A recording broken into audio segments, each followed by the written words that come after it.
He does say the truth, and the thing is that we're watching the truth. So Yeah. You know, if I was in the PR department, I probably wouldn't invite her back. Yeah. It seems like he's come with a loaded gun there and sprayed a few bullets around. Yeah, it's always great when you get your hat-trick. Hello and welcome A-League fans to another episode of the A-League's Download presented by Isuzu Ute. Newcastle Jets definitely have one hand firmly on the Premier's plate. Macarthur might have just got one of the upsets of the season. And did Western Sydney Wanderers Gary van Egmond give everyone at the club a clip? It's going to be a very, very big episode. It's starting to heat up in the league. I'm your host, Jake Barker-Daish, as always joined by Thomas Sorensen, the man with over 100 caps for Denmark. And Archie Thompson. I'm just happy we weren't criticised. I think. He was aiming everyone here. Not yet. There's 4 games left. Hey, great to have you back, Archie. Cheers, brother. Yeah, big week of football. You were there all Saturday watching all the games. Yeah. No, it was great. Victory had a great win. Wellington just seemed to be holding on to their season with another rabbit out of the hat performance, and then that game against Auckland, like you said, the Bulls really caused an upset. Absolutely, mate. There's a lot to get through, a lot of unpredictable results coming across the weekend, which we love about this league. But we've got to get to the bangers of the week. There were some cracking goals across both the A-League and the Ninjas, and none better than this strikers-like finish from Angus Thurgate, Archie. Yeah, it was fantastic. It was a beautiful ball over. You probably think the 2 central defenders of Adelaide are caught well out of position, but still, Thurgate had to pull that down. The first touch is great, and on the volley, there's not too much the goalkeeper can do for that. You can see there, he's like, hey, defence, where are you? But, what a finish. Just a ball piercing down the middle there. Yeah. But, you don't see that sort of finish from a midfielder every day. Angus Thurgate with a beautiful shot on goal for Western City. Probably one of their only highlights in what's been a bit of a tough season for them. But when we go to the Ninja A-League's version of Western Sydney Wanderers, Talia Younis, isn't she lighting up the league, Thomas? She is, only 17 years old, and this is a cracking strike. Great first touch, and this seems to be hanging in the air, but enough pace to beat the keeper.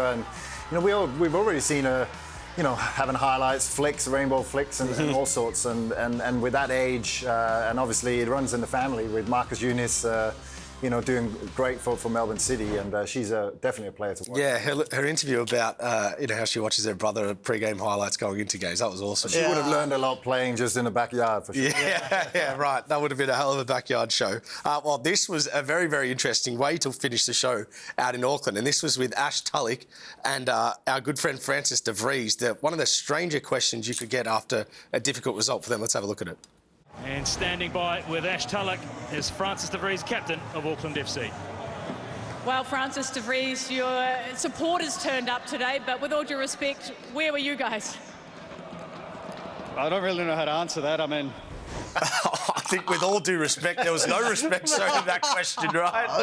Man, he actually did really well. I think I probably would have walked off with that, especially straight after you lose a game. I know she was probably trying to be funny, but not when you're on the losing end of a performance like that. Yeah, was that a brain fade, Thomas, from the presenter there? To me, it's just bad journalism, really. It's disrespectful. You got to sort of, she's on the loudspeaker. It goes out to all the fans, and she in some way knows that he's caught up. Like, he can't step away because you're sort of in some way contracted to do that interview. And, if I was in the PR department, I probably wouldn't invite her back. I'd be surprised if she is going back. I mean, because they are sitting second. It's not like they've been playing terrible. But well done to Francis de Vries and the way he handled that anyway.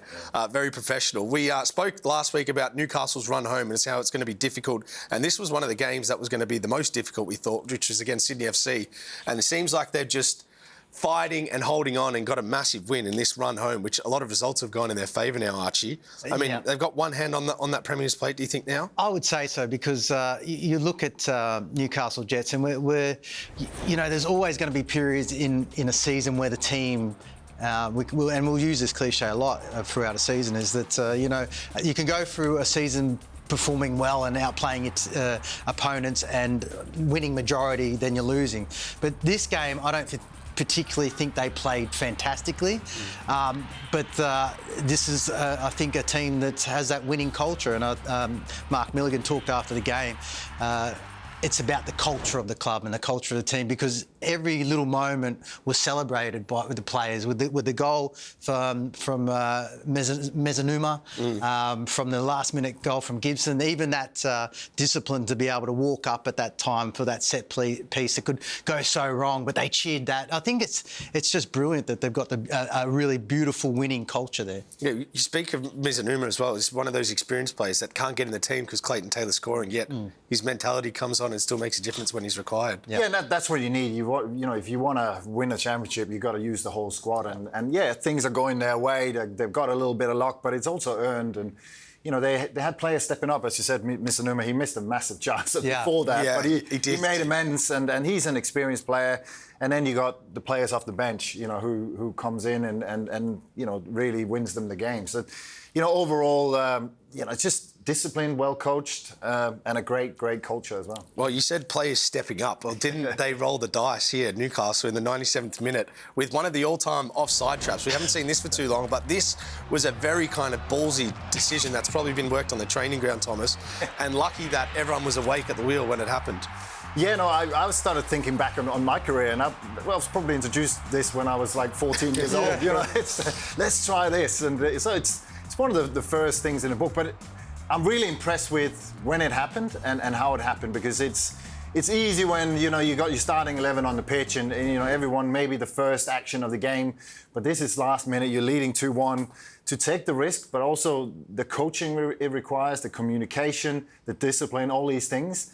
It shows a team that, it's not a coincidence that they are where they are when they can, they can make this happen so late in the game. Yeah. And I will say, you talked about Max Burgess, you being called up for the Socceroos, even Mark Milligan.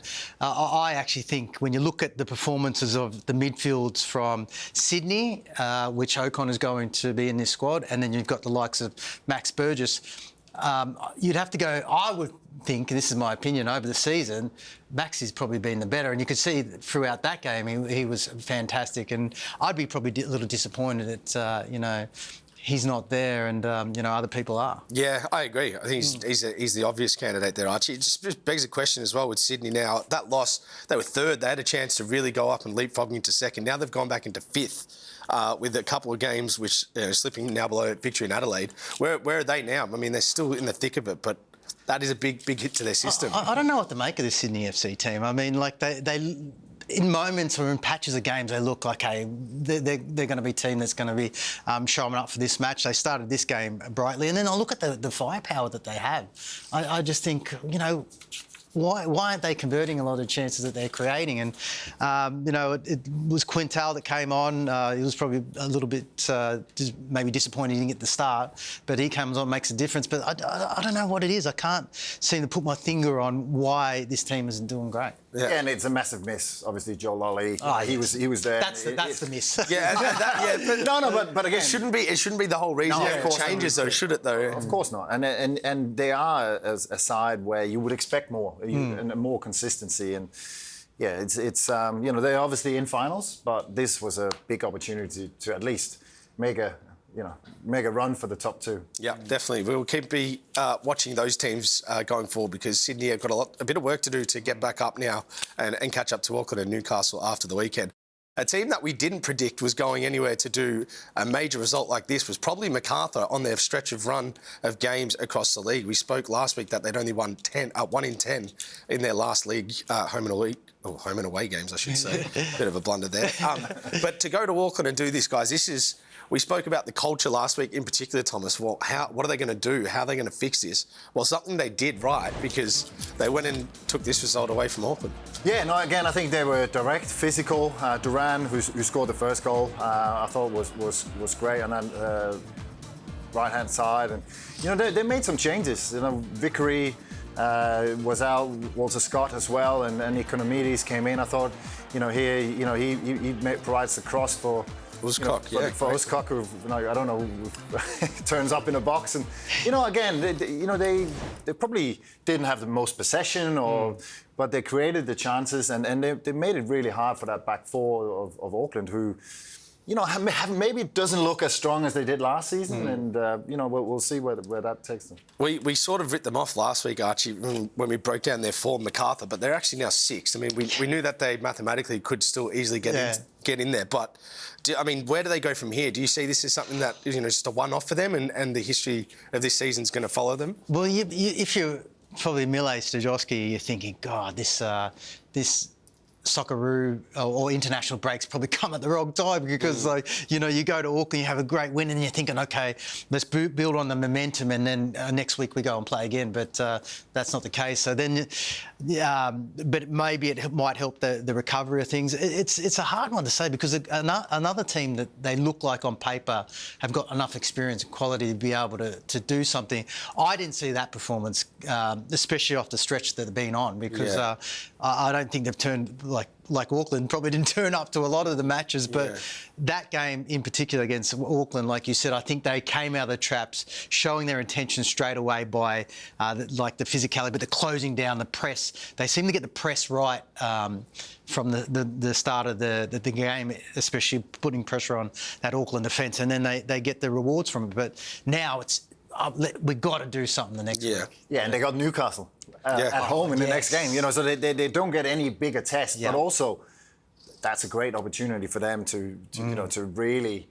But as you said, like the international break, it's a bit of a crunch game. You say Newcastle, but then after they've got Perth, Adelaide away, and Wellington at home. There's some winnable games for them. Okay. So if they get one against Newcastle, you'd back them to get maybe a result in one of those last 3. Yeah, no, for sure, and it's going to be tight. There's 3 or 4 teams in for that 6th spot. Yeah. Oh, it was fair to say out on the weekend, Western Sydney Wanderers coach Gary van Egmond made a statement to a select element of the playing group and maybe the club overall around, I guess, the attitude, the focus point. This was something that I guess is a bit interesting, Archie, because we know he's in the interim position. Yes. It seems like he's come with a loaded gun there and sprayed a few bullets around. What did you make of it, I guess, with his sort of perspective? It was it's very harsh. And obviously he was wanting to get his message out to the people that he feels like there's a core group of people in that team or players in that team that are not... I guess not following the rules or wanting to be part of a team.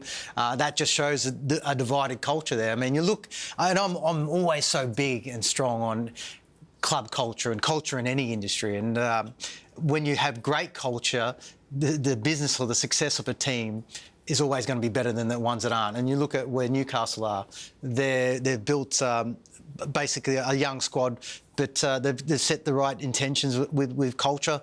Now you see where Western Sydney are, and off the back of that interview that Van Egmond, you can see why they're at the bottom. When you ain't, you haven't got a team that's looks like it looks divided. Yeah. Well, for those at home that haven't seen it, this is what Archie was talking about.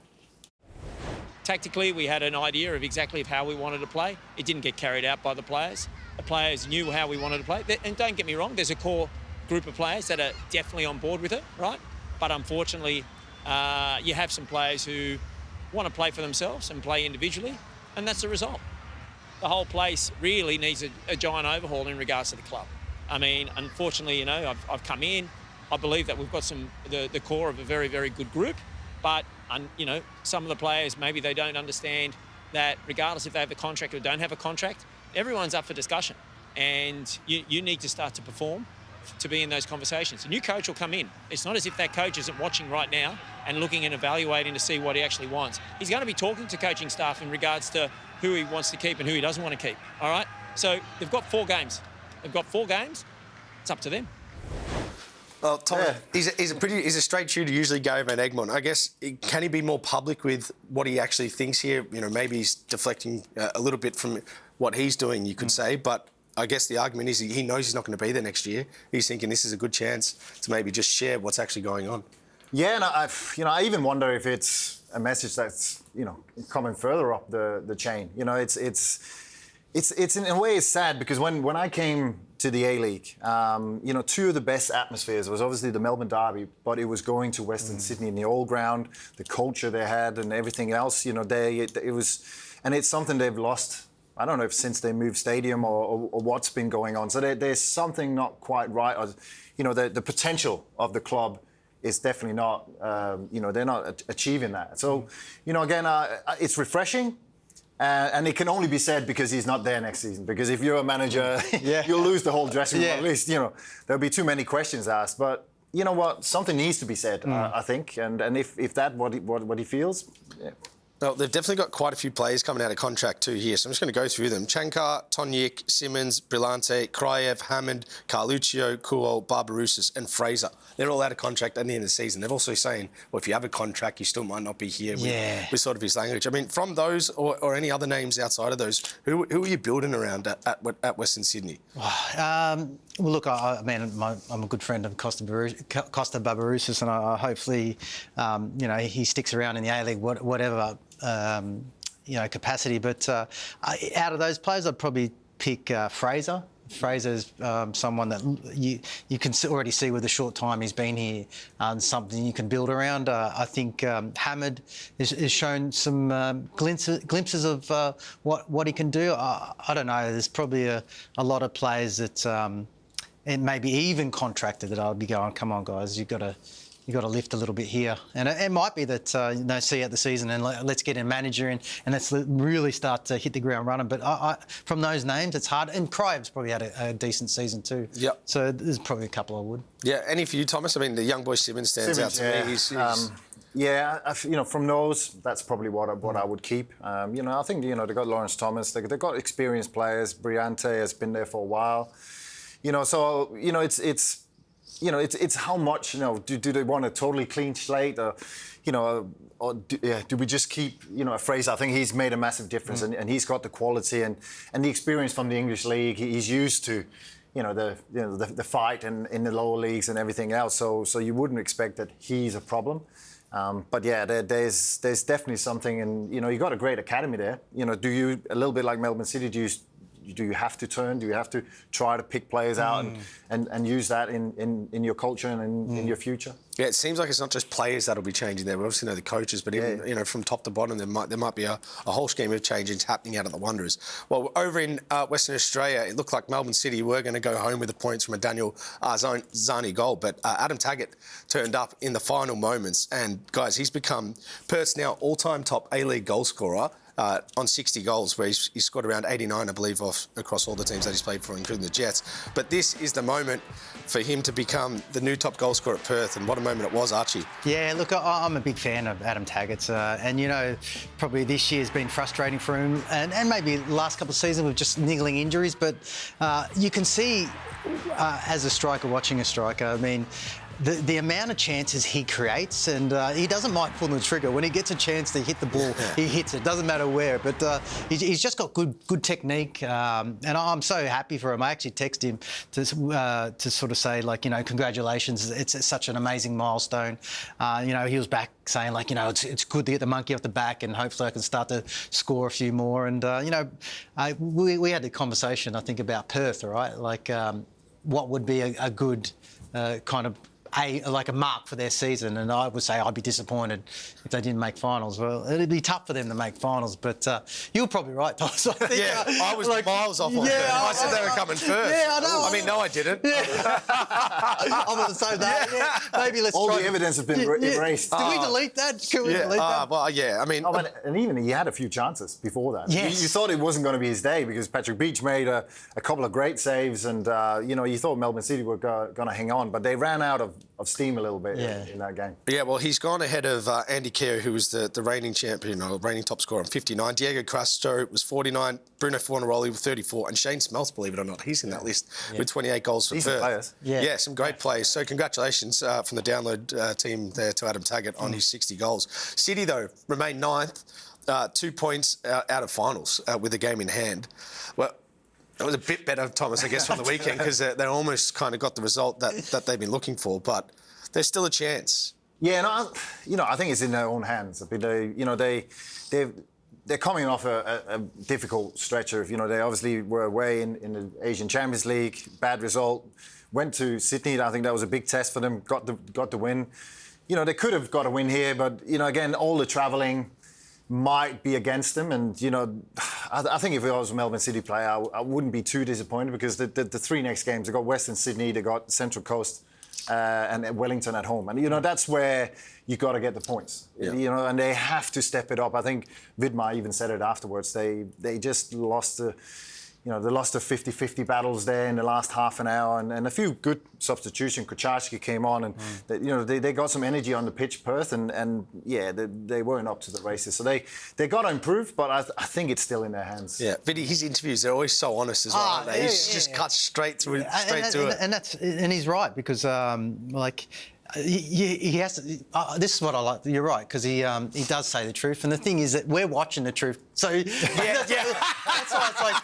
I mean, when coaches come up and say completely the opposite, hang on, we're watching it. You can't But you were right. I thought when you look at the goal that they conceded, I mean, it was a simple throw down the line where they could have kept control, and then the ball gets out, they lose a second ball, and then all of a sudden they're not defending, watching players, and I think. Sutton made two great saves, actually. Yeah, at 1-0. Yeah, but that right at the end, it could have changed. I thought Yunus hit that ball really well. Drakovic had a great shot from out wide. So two great saves. It's funny how football can turn out, and then all of a sudden you draw. Yeah, well, you did say their run home, Thomas. West Sydney Wanderers, Central Coast, Wellington, then Brisbane Roar and City to finish off. So there's going to be interesting to see how they go. I think they're a real chance here, because Macarthur, you're just not sure what you're going to get, and they've got that experience of winning last year with some players there that they might make that push. So we'll see how they go. Victory did reap the benefits, though, with some of the results on the weekend, capitalising against Central Coast in what was quite a clinical performance. Guys, we always keep talking about one Mata. We spoke about Redmayne being, a key figure in Central Coast. I guess just starting there, he's probably been the keeper across the season. Thomas, in your opinion, would you say? Yeah, no, I think he has. We talked last week about his importance on and off the field. That's in a club where it's been a lot of difficulties. He's been the mainstay and the top performer.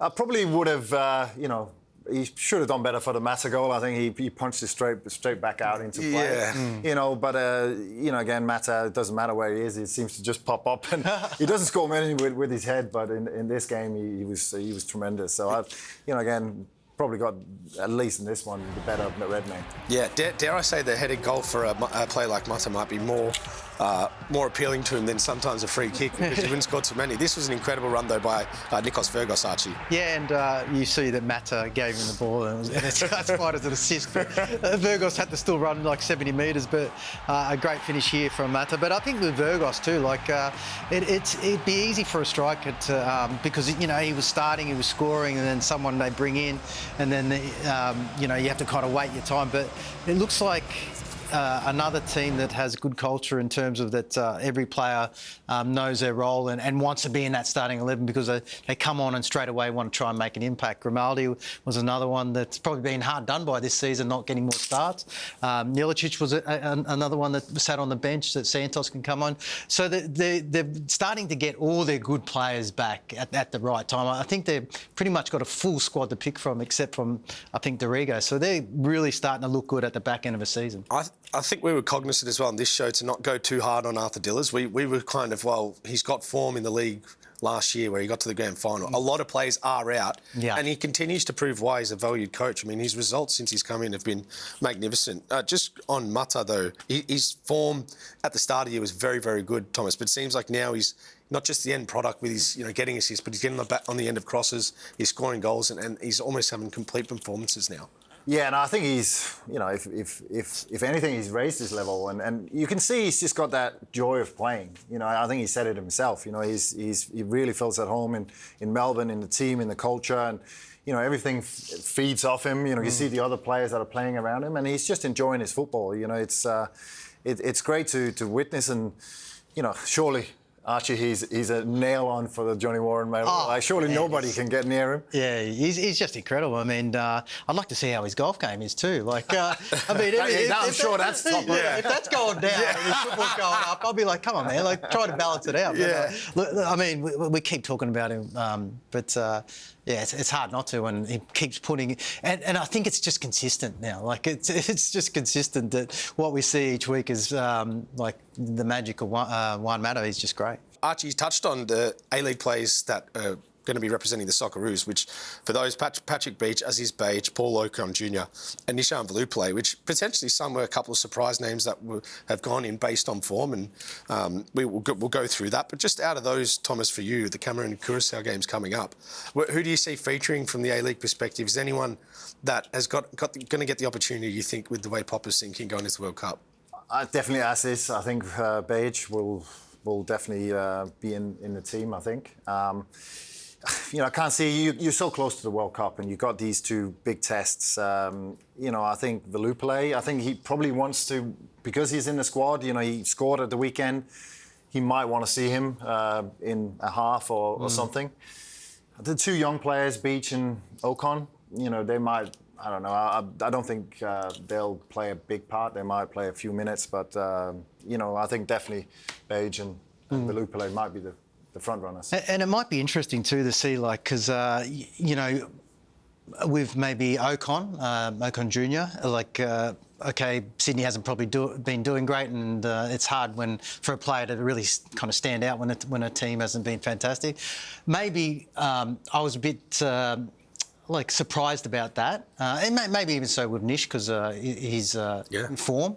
But sometimes I just had a thought about this: is that them being in the Socceroo environment is completely different than being in an A-League. So Popper might have seen him in the last camp and go, okay, the way that I'm playing and the players that he's playing with, he just suits everything that I've got that I want from my team, and that's probably reason why he's in that. And he's young too, like you mentioned, that he could be trying to blood the new. Yeah, correct. I mean, with Nish, he's got 4 goals in 5 games for the Socceroos, so he thrives under Popper. So that's probably a thing. But yeah, his league form, Nish, and I think we think he could be one of the best wingers in the league. Or on his day, he is, but he hasn't really done a lot of that, and then it seems gets the selection, then has a great game on the weekend. And makes a difference. It's always hard when you come on mid-season and you sort of you feel like you're trying to catch up. You're sort of lacking that half a step, and and confidence is a big thing. So maybe being selected, this goal at the weekend, going into finals, he might suddenly come really good. Into the Ninja A-League, a Daisy Brown hat-trick and assist has propelled the Raw into the top 6. So they are going to be up and about up in Brisbane because they needed this one for the women. And Daisy Brown, she was on fire in this one, Archie. Just a lazy hat-trick and an assist to get them into the top 6. How good? Well, no, this is good. And this is this league for the women. It's it's so unpredictable, pretty much like the men's, and you feel like that anyone can beat anyone on their day, and being in that 6, if you just get yourself into that position, you can really have a real impact on the finals when they come. But there's some clinical finishing, and it's always great when you get your hat trick. Yeah, she got an assist there to Bente Jensen. They snapped a 4-game losing streak, and they've gone up now into the top 6, which is very important. They lose 4 and they're still in the 6. This is how close this is. I know, exactly. Right? So Brisbane 1 point clear of Perth and 7th and behind Victory on goal difference with 2 games left to play. So a lot going on. But Melbourne City, your Thomas, they're a team that's always watching. Melbourne Victory probably a little bit more disappointed than they've been in previous seasons, but congratulations Daisy Brown on the hat-trick there, and Raw pushing their way into finals. Well, it's that time of the week again, everyone at home, because we're the audience questions that we say are up on the A-League stories every Sunday night that you can ask me and the panel any questions. We've got some pearlers today, guys. We might pull this one up as well, but this was from Seamus_Mackie on Instagram. Was it a handball against the Knicks? And I think he's talking about the Brisbane Raw moment here. But this was an all-time cracker. Let's have a look at this. Falls come in, wow, onto the feet and turn around with a kick from, who's that? That's Loughton. And he's practically caught the ball, taken it home to the milk bar and dropped it down. That's as clear as day as handball as you'll ever see, right? Well, I think, if I look at that handle, it sounds like a legit person asking that question, and it's not Valkanis. Yeah. He's on there, okay, I'm going to try to get this, boys. So, got to burn our count. He's going to try and ask this question, but for me, it's a handball. It's away from his body, it's hit his hand. How many times have we seen this season that a handball's been given? But it's the inconsistency that I'd be frustrated with. I have no idea what a handball is, and it feels like the players and the coaches don't either. Well, the next one we have here is from with a one there on YouTube. With Wellington playing better under Chris Greenacre, should they sign him on a permanent basis? I'll start with you on that one, Thomas. I think it's been a bit up and down. I think they've got talent. SA, will be hugely important if they can keep him. So there are some building blocks there, and I think it's great to see that Oliver Yemi has come in. He made some good saves in this game and kept them in it.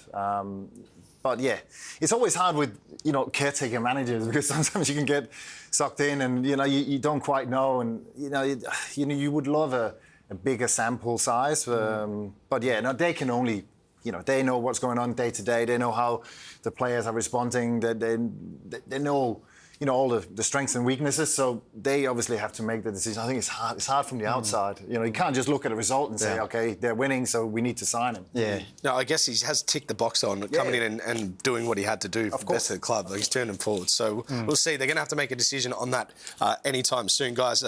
Thank you very much for coming on the show. We obviously. Big week with the Socceroos coming up as well. Looking forward to seeing Ocon Jr., Aziz Page, Pat Beach and Nishan get out there, so it should be good. Yeah. Yeah. No, it's again, the World Cup's coming up. Big opportunities for these players. Yeah. Yep, and we're actually off next week. We're back on the 6th of April due to some of the Socceroos fixtures. So it'll be a little gap in proceedings. I'm sure there'll be a lot of golfers and golf swings just going on to my left there. So that's where Thomas and Archie will be. But he only plays at the great course. Peninsula, Kingswood. Yeah. I saw you at the National. I'm watching his Instagram going. Yeah, no, I'm watching Archie's Instagram and he's cleaning his gloves in the backyard. Well, for everyone here at the Download, guys, we thank you for all your likes, comments and support across the show. As we said, we'll be skipping next Monday, but we'll be back after that. So we'll see you then.